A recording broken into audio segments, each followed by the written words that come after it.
অহনা আক্তার। পর্ব ১। সকাল সকাল ঘরের দরজা বন্ধ করে একনাগাড়ে কেঁদে যাচ্ছে মেহের। কারণ আজকে তার বিয়ে। সে এই বিয়েতে কোনোভাবেই রাজি না। মেহেরর বিয়ে ঠিক হয়েছে তারই চাচাতো ভাই রাদের সাথে, যাকে সে দুই চোখে দেখতে পারে না। দেখতে না পারার অবশ্য কারণ আছে। তার ধারণা বাড়ির সবাই রাদ ভাইয়ার ভক্ত। ভাইয়া যদি বলে এইটা ঠিক তাহলে এইটা ঠিক, ভাইয়া যদি বলে এইটা ঠিক না তাহলে এইটা ঠিক না। আমার বাবা তো রাত ভাইয়াকে চোখ বুজে বিশ্বাস করে। উনার মতে এমন পাত্র নাকি লাখে একটা পাওয়া যাবে না। আমার পিচ্ছি ভাইটাও রাত ভাইয়া বলতে অজ্ঞান। কে জানে কি যা দুটো না করেছে সবাইকে, না হলে কি উনার মতে রাগী, গম্ভীর মানুষের কথায় সবাই উঠে বসে।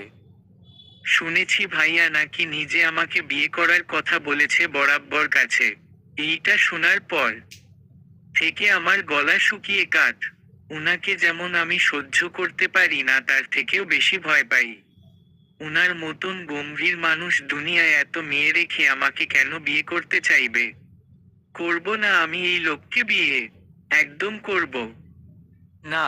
যার কাছে আমার এক আনাও মূল্য নেই তাকে আমি কেন বিয়ে করব? এমনিতেই আমাকে সারাক্ষণ শাসনের উপর রাখে। বাড়ি থেকে বের পর্যন্ত হতে দেয় না, শুধু কলেজে যাওয়া আসাটা ছাড়া। কলেজে ভর্তি হওয়ার আগে পইপি করে বলে দিয়েছে কোনো ছেলে ফ্রেন্ড যেন না থাকে। কেন রে, আমার ছেলে ফ্রেন্ড থাকলে তোর কি? একমাত্র নাজি ছাড়া আমার বেস্ট ফ্রেন্ড নাজিয়া। আর কোনো বেস্ট ফ্রেন্ড নেই আমার। উনি আনাকে যতটা শাসনে রাখে, রুহি আপুকেও রোদ ভাইয়ার ছোট বোন এতটা রাখে না। এইখানেই আমার স্টো। শুধু স্টো না, সব থেকে বেশি স্টো আমার উপর এমন ল ম কারি লোককে আমি কখনোই বিয়ে করব না। বোন থাকা অবস্থায় আমার লাইফ টানা করে ফেলেছে, বউ হলে তো কোনো কথাই নেই। শুধু খচবে, ধুবে আর রোদে শুকাতে দিবে। ভাবলেই আবার আমার চোখ জলে টইটম্বর হয়ে উঠে। আব্বু, আম্মু, বআব্বু, বড়াম্মু, ফুপিমণি, ফুপা সবাই এই বিয়েতে রাজি। সবাই অলরেডি বিয়ের তোড়জোড় শুরুও করে দিয়েছে। মেহমানে পুরো বাড়ি ভর্তি। আশ্চর্য, কেউ আমার মতামত পর্যন্ত নেওয়ার প্রয়োজন বোধ করল না। আর এইদিকে আমি নিজের রুমে কখন থেকে একা একা বসে কেঁদে চলেছি।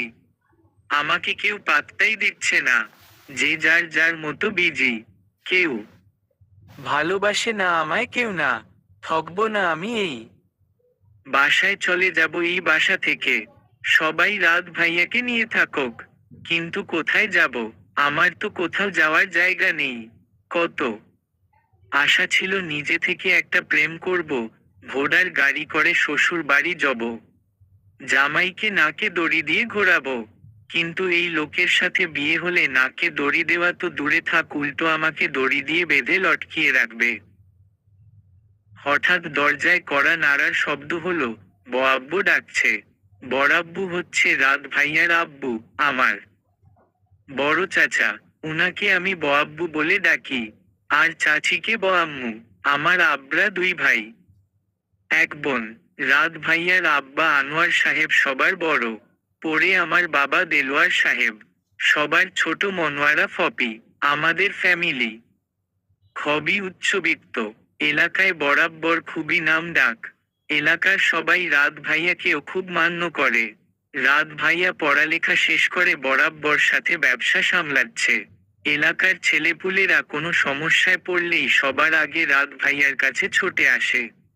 শুনেছি উনি নাকি খুব ভালো স্টুডেন্টও ছিলেন। আমি যেই কলেজে পড়ি উনিও নাকি এই কলেজেই লেখাপড়া করেছেন। আমার টিচাররা তো এখনো রাত ভাইয়ার প্রশংসায় পঞ্চমুখ। আমি বুঝি না বাড়িতে কি উনার গুণগান কম হয়ে গিয়েছিল যে কলেজে এসেও এই লোকের গুণগান শুনতে হয়। আমার কলেজের সিনিয়র আপরা প্রায়শই আমার কাছে রাত ভাইয়ার খোঁজ জানতে আসে। উনি কেমন আছে, কতটুকু সুন্দর হয়েছে, এখন নিশ্চয়ই আরো হ্যান্ডসাম হয়েছে। এখন আর উনার দেখা পাওয়া যায় না কেন? উনার নাম্বার আছে কিনা, ব্লা ব্লা। যাই হোক, এইসব হাবিজাবি ভাবতে ভাবতে আর নাক টানতে টানতে আমি গিয়ে দরজা খুলে দিলাম। দরজা খুলে দেখি বব্বু দাঁড়িয়ে আছে পাশেই। আমার পুরো খানদানি গোষ্ঠী দাঁড়িয়ে।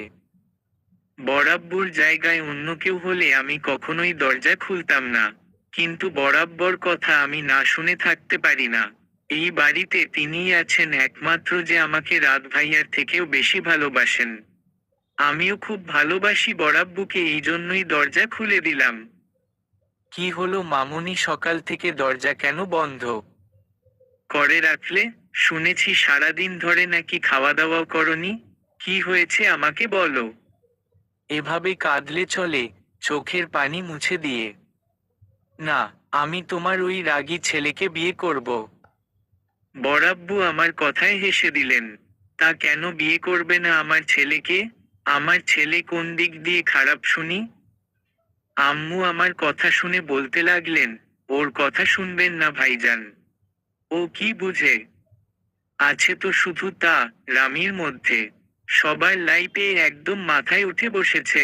অমন সোনার টুকরো ছেলেকে না করার সাহস পায় কই থেকে? রাদের জন্য কতবার বড় ঘর থেকে বিবাহের প্রস্তাব আসে।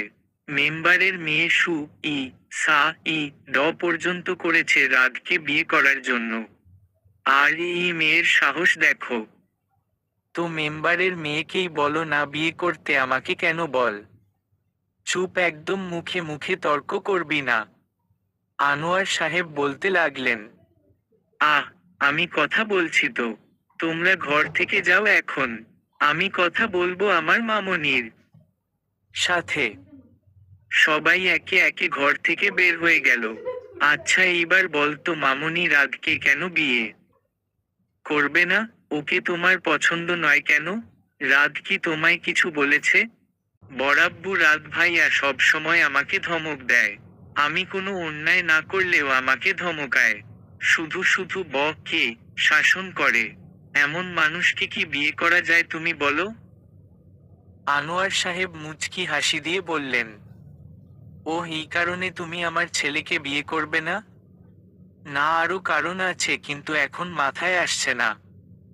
এইবার আনোয়ার সাহেব একটু শব্দ করেই হেসে দিলেন। আচ্ছা, আমি রাতকে যদি বারণ করে দেই তোমাকে বকতে, তাহলে কি তুমি আমার ছেলেকে বিয়ে করবে?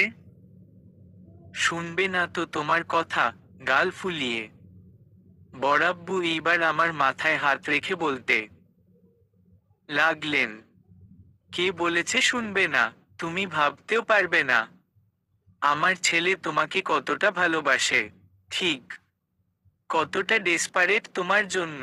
তুমি বললে সে আকাশের চাঁদ পর্যন্ত এনে দিতে রাজি, পারবে না জেনেও।